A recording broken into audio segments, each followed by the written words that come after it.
uvodna špica v spletnih tečajih oziroma v video lekcijah spletnih tečajev, da ali ne? Hojla, Maruša tukaj iz edogodek.si in moj ultimativen in takojšen odgovor bo ne. Zakaj? No, dajmo najprej mogoče pogledati, kaj je tista uvodna špica, kaj mislim s tem. To je tistih kratkih, ne vem, par sekund, 10-15 sekund videa, ki je v bistvu neke vrste reklama, skratka.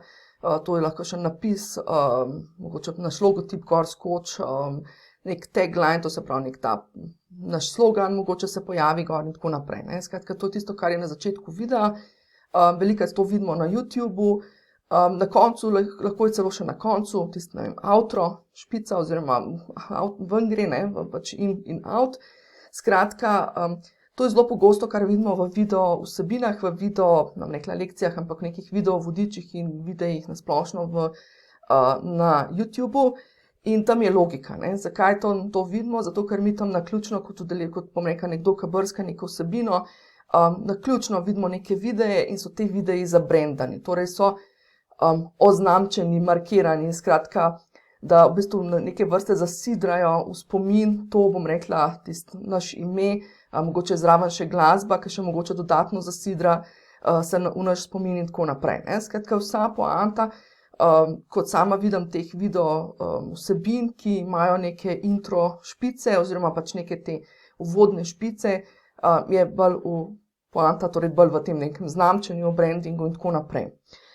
Tudi pač, veste, kako je to na YouTubeu, kad gledamo, pa gledaš, recimo, ne vem, vtipkaš, kako narediti, ne vem, sem zdaj izmislila spletno stran v WordPressu, pa boš najprej videl video od enega, pa potem video od drugega, pa ima vsak po svoje zabrandirano, ne. Zdaj pa, ko so pa naši udeleženci v spletni učilnici in pregledujejo naše video vsebine, torej naše video lekcije, je pa prva stvar, ki je to, da oni najbrž vejo, kdo smo mi, ne, skratka, če so v naši spletni učilnici, predvidevam, da so tudi kakšen video pogledali že prej, pa v končni fazi tudi video, ko nas vidijo, pa že zabrandirana je spletna učilnica sama po sebi, skratka, načeloma udeleženci, ko so v spletni učilnici, načeloma vejo, s kom so v spletni učilnici oziroma pri kom se učijo oziroma od koga pač je ta blagovna znamka oziroma ta brand, ne, tako da v bistvu prvi vidik, zaradi katerega pač ni pomembno, da bomo zdaj te video lekcije vse zabrandirali, je ravno to, da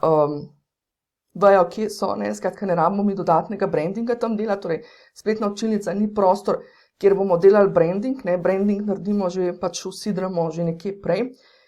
Druga stvar je pa čist, bom rekla, se pa lahko postavite v kožo enega takega udeleženca, ki pregleduje tele video lekcije v vaši spletni učilnici, skratka, čist v kožo te spletne učne izkušnje, o kateri velikokrat govorim, gre pa čisto za to, ne. Če si vi predstavljate udeleženca, ki je v tisti uri pogledal 5, 6, 7 videov, ki imajo nekje tam 5, 6, 7 minut dolžine in je vsak video začel s tem, da je mogel najprej počakati, da se odrola tista uvodna špica za tistih 10-15 sekund ali bog ne daj celo pol minute, ne, si lahko predstavljate, kakšna izkušnja je, ne.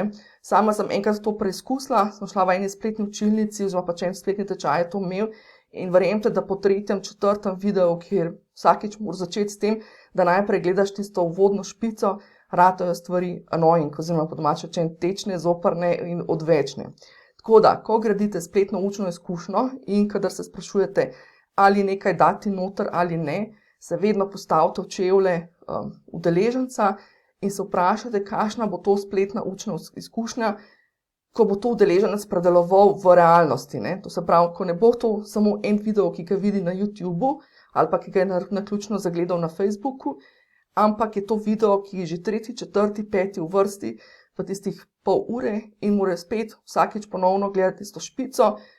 Konec koncev se pa tudi nabere pri 5 videih, pa pri 15 minutah ali pa 10 sekundah špice, se pa tudi že nabere dodatna odvečna minuta. Če pa imamo še outro na koncu, pa sploh. Tako da, moj ultimativno,